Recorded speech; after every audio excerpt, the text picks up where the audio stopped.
네, 국민의당 제보 조작 사건을 수사해온 검찰이 그동안의 수사 결과를 발표하면서 제보를 폭로했던 김성호 전 의원과 김인원 변호사를 불구속 상태로 재판에 넘겼습니다. 이용주 의원과 당 지도부에 대해서는 이번 사건에 대해서 인지하고 개입한 사실이 없다고 밝혔습니다. 현장 취재기자 연결해 보겠습니다. 조성음 기자. 네, 서울 남부지검에 나와 있습니다.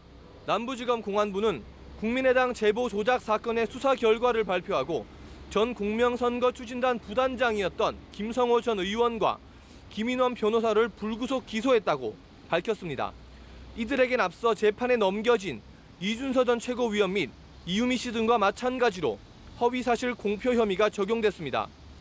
검찰은 김 전 의원과 김 변호사가 제보자와 제보 내용에 대한 확인 없이 5월 5일 기자회견을 열었고 이후 신빙성이 더 낮아진 상태에서도 2차 폭로 기자회견을 실행했다고 밝혔습니다.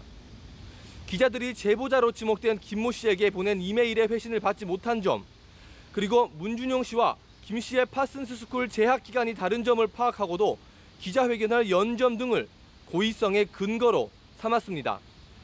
검찰은 또 이들이 5월 3일년 고용정보원장이 문 후보 청탁으로 고용정보원 감사에 압력을 행사했다는 취지의 기자회견 고발건에 대해서도 허위사실 공표 혐의가 인정돼 함께 기소했다고 밝혔습니다. 자, 조 기자, 그동안 논란이 되어왔던 이용주 의원과 당 지도부에 대해선 모두 혐의점을 발견하지 못한 것으로 결론이 났다고요? 네, 그렇습니다.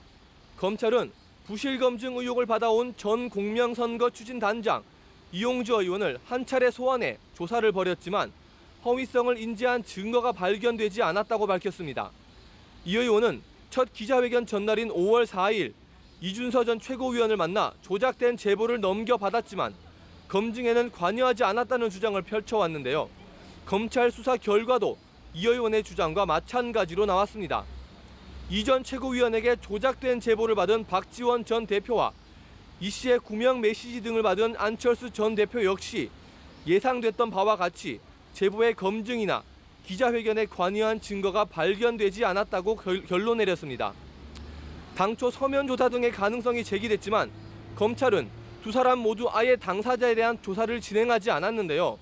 다만 박 전 대표의 경우 비서관에게 충분한 얘기를 들었고 안 전 대표는 다른 참고인들의 진술과 자료를 통해 검토했다고 밝혔습니다.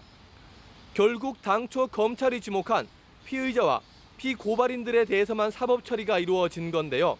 사건 수사 결과에 따른 정치적 파장을 고려해 선을 그은 것 아니냐는 지적도 나오고 있습니다. 검찰은 준용 씨 특혜 의혹과 관련해 더불어민주당이 이 의원과 바른정당 하태경 의원을 고발한 건에 대해서도 향후 수사를 진행할 예정입니다. 서울 남부지검에서 연합뉴스TV 조성흠입니다.